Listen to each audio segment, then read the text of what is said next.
পার্শ্ববর্তী দেশ আমাদের প্রতিবেশীকে সম্মান করি। আমরা চাই আপনারা শান্তিতে থাকুন।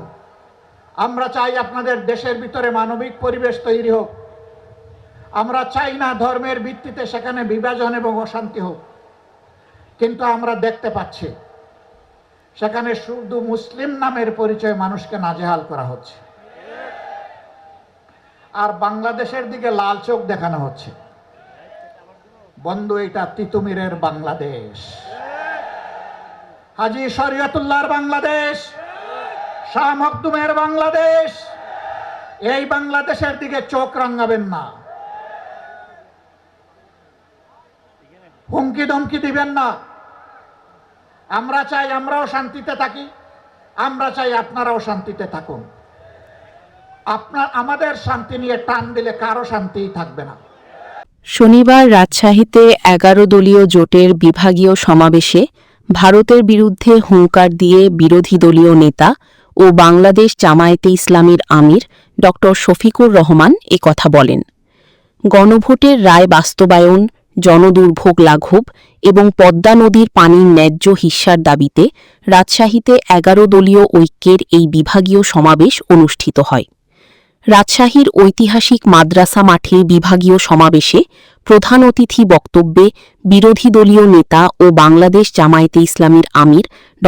শফিকুর রহমান বলেন, সরকারি পার্টি এখন কাউকে বলে শিশু পার্টি, কাউকে বলে গুপ্ত, কিন্তু তাদের কারণেই আজ তারা ক্ষমতায়। তিনি বলেন, জনগণের বিরুদ্ধে দাঁড়িয়ে কেউ রেহাই পায়নি আর পাবেও না। তিনি বলেছেন, পরীক্ষামূলকভাবে ফারাক্কা বাঁধ চালানোর সুযোগ ৫৫ বছরেও শেষ হয়নি। তিস্তা মহাপরিকল্পনা বাস্তবায়নে করতে হবে।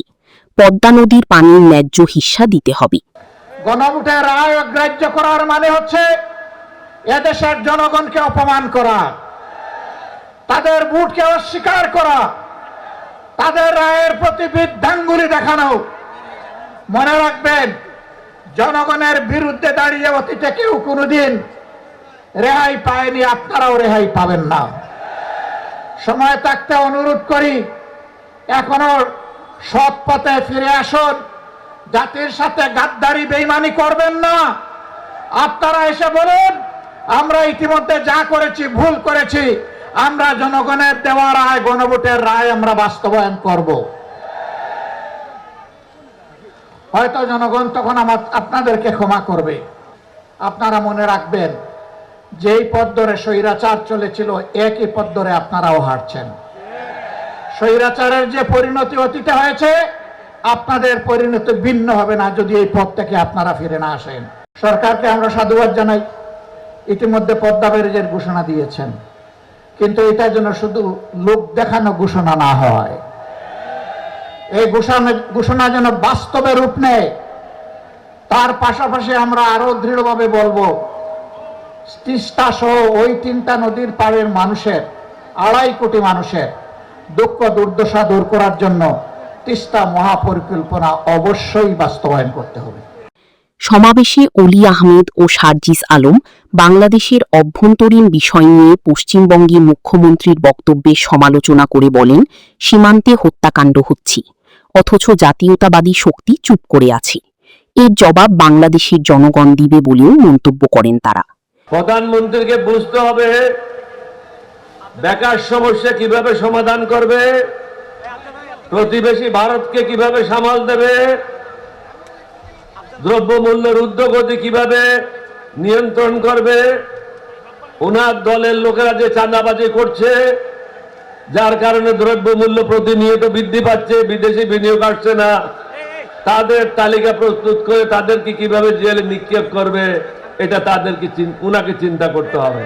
সম্ভব সংস্কারগুলি করেন, একদিকে থেকে মুক্ত হন এবং বিরোধী দলের নেতাকে সাথে নিয়ে বাকি সমস্যাগুলি সমাধানের জন্য পদক্ষেপ নেন।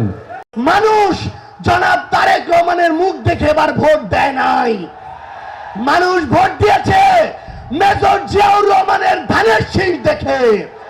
মানুষ ভোট দিয়েছে বেগম খালেদা জিয়ার আপসীর নেতৃত্ব দেখে। জনাব তারেক রহমান যদি এই ভুল পুনরায় করেন, যদি জনগণের সাথে প্রতারণা করেন, যদি গণভোটের রায় বাস্তবায়ন না করে, এই বাংলাদেশে বিএনপির রাজনীতি জনগণ থেকে বিচ্ছিন্ন হয়ে পড়বে। সমাবেশে বক্তব্য রাখবেন 11 দলীয় ঐক্যের জাতীয় ও স্থানীয় নেতারা এবং বিরোধী দলের সংসদ সদস্যরা। বাংলার গেজেট প্রতিবেদন।